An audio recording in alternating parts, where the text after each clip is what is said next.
మన ప్రభు అయిన యేసుక్రీస్తు నామంలో ఈ వీడియోని చూస్తున్న ప్రతి ఒక్కరికి వందనాలు. ఈ వీడియోలో యేసుక్రీస్తు 7 దయ్యముల గురించి చెప్పిన ఉపమానం మనం చూస్తూ వద్దాం. అది మత్తయి సువార్త 12వ అధ్యాయము 43వ వచనం నుంచి.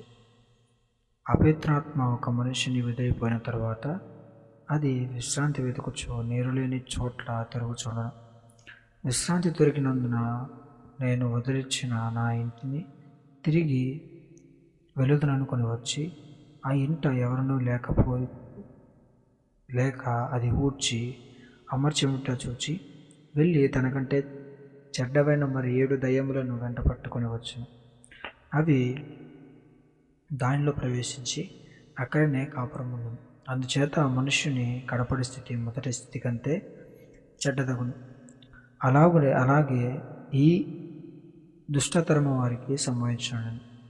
ఇక్కడ మనం జాగ్రత్తగా గమనించవలసింది ఉపమానంలో ఒక మనుష్యుడు రక్షణ పొందిన తర్వాత, క్రీస్తుని తన సొంత రక్షకుడుగా అంగీకరించిన తరువాత మనము ఏం చేయాలి అంటే దేవుని వాక్యం ద్వారా మనము నడిపింపబడాలి. దేవుని వాక్యం మన హృదయంలో ఉంచుకోవాలి. అంతేగాని మనం రక్షింపబడిన తరువాత ఎటువంటి విశ్వాసం లేకుండా దేవుని వాక్యం మన హృదయంలో లేకుండా ఉంటే ఇక్కడ మనం చెప్పినట్లు నీలో ఉన్న అపవిత్రాత్మ వెళ్ళిపోతుంది. కానీ ఒకవేళ నీవు గనక దేవునితో కలిసి లేకపోతే ఆ అపవిత్రాత్మ వేరొక 7 అపవిత్రాత్మలను, వేరొక 7 దయ్యములను, అంటే వేరొక 7 చెడు అలవాట్లను నీకు అలవాటు చేయడానికి అది తోడ్పడుతుంది. కాబట్టి నువ్వేం చేయాలి అంటే మనము దేవుని యొక్క వాక్యాన్ని మన హృదయంలో ఉంచుకోవాలి.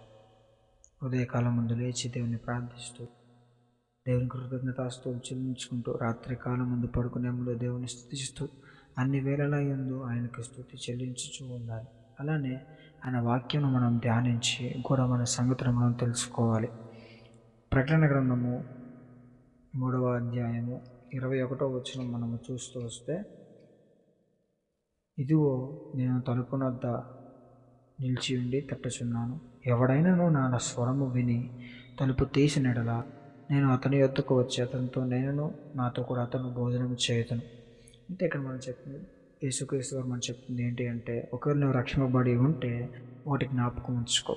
రక్షింపబడిన ప్రతి ఒక్కరూ దేవుని వాక్యాన్ని ధ్యానించాలి. దేవుని యొక్క వాక్యాన్ని వారి హృదయంలో ఉంచుకుంటే ఏ అపవిత్రాత్మ మరలా వచ్చి ఎటువంటి చెడు అలవాటు, చెడు తలంపు మీ వద్దకు వచ్చి చేరకుండా దేవుని యొక్క వాక్యము దాన్ని వెళ్ళగొడుతుంది. కాబట్టి ఇక్కడ మనం చెప్తుంది ఏంటంటే, దేవుని యొక్క వాక్యం అనేది మన హృదయంలో ఉంటే అపవిత్రాత్మ